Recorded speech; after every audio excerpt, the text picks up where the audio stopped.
Hello everyone, কেমন আছো সবাই? আশা করি সবাই ভালো আছো, সুস্থ আছো। আর একটি নতুন ভিডিওতে তোমাদের সবাইকে স্বাগত জানাই। তো আমি আজকে চলে এসেছি আমার মামার বাড়িতে। তো এখানে জমির মাঝখান দিয়ে আমরা যাচ্ছি, এটা আমার মামা। তো আমার মামা এখন স্নান করবে নদীতে। তো দেখতে থাকো পুরো ব্লগটি। আর চ্যানেল নতুন হয়ে থাকলে সাবস্ক্রাইব করে দিও, আর ভিডিও ভালো থাকলে একটা লাইক অবশ্যই করো।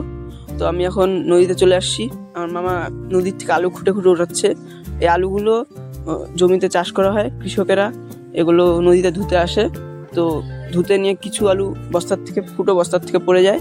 তো সেগুলি আমার মামা খুঁটে খুঁটে উঠাচ্ছে বাড়ি নিয়ে যাওয়ার জন্য, তারপরে স্নান করবে। তো ভিডিওটা দেখতে থাকো। আর এখানকার পরিবেশটা খুবই সুন্দর। বিকেল 4টা বাজে, এখন সূর্য ডুবে যাচ্ছে, এখন সূর্য আর বিকেল হয়ে আসছে। তো মামা এখন স্নান করে নিচ্ছে। তো ভিডিওটা দেখতে থাকো পুরোটা। তো বন্ধুরা, সবাই ভালো থেকো, সুস্থ থেকো, সাবধানে থেকো।